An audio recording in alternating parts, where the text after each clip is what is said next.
The reason why you're here is because you very likely signed on to our services. And I'm very appreciative of that because getting divorced is a very difficult thing to do.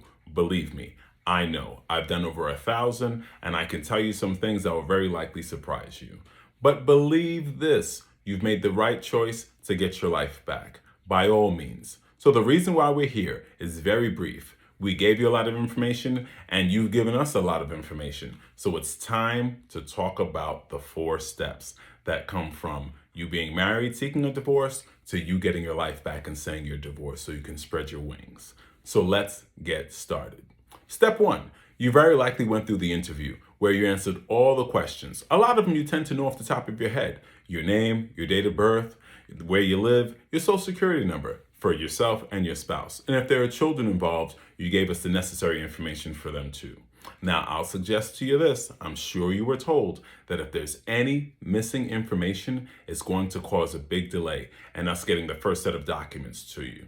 So please, if there's any outstanding information, just send it on over. You can email it, you can give us a call, you can even send us a text message to our office. But we need that information so we can continue to do the things that we do best in helping you. Next, after we get that information, step 2 is you're going to sign the documents. You're going to sign specifically the sums with notice. We'll send it to you within 5 to 7 business days from the time we've received all the information needed.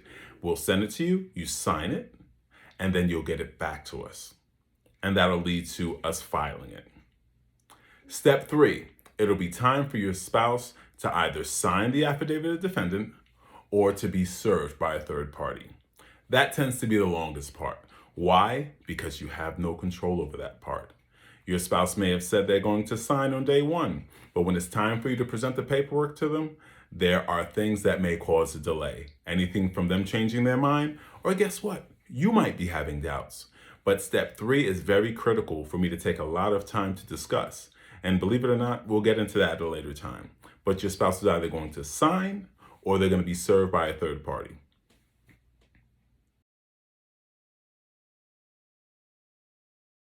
Step 4. Step 4 is similar to step 2, where you are going to sign. But instead of you signing the first documents, you'll be signing the final documents. You'll very likely sign them in my presence or in the presence of a notary, at which point those documents are collected, put in the proper order by my office, and then we take them to court for you. Unless you've decided and elected to take it to court yourself, which is something we'll assist you with to make sure it's not a process that you'll find intimidating at all. So just a quick rundown. Step 1 was the interview or filling out the questionnaire. You very likely did that, or else why would you be here? Step 2 is you're going to sign the initial documents that get the process started, and that's called the sums with notice. You're going to get that back to us. Step 3 will be your spouse either signing or being served, not both, one or the other, and I'll explain that to you more at a later time. And then step 4, what will happen is you're going to sign the final documents, they'll go to court, and you sit back, enjoy your life, rebuild, while the court is finalizing the divorce process. Pretty simple. It should be pretty boring. The hard part was making a decision. The easy part is what you have to do next. Relax, and remember, the best in your life is yet to come.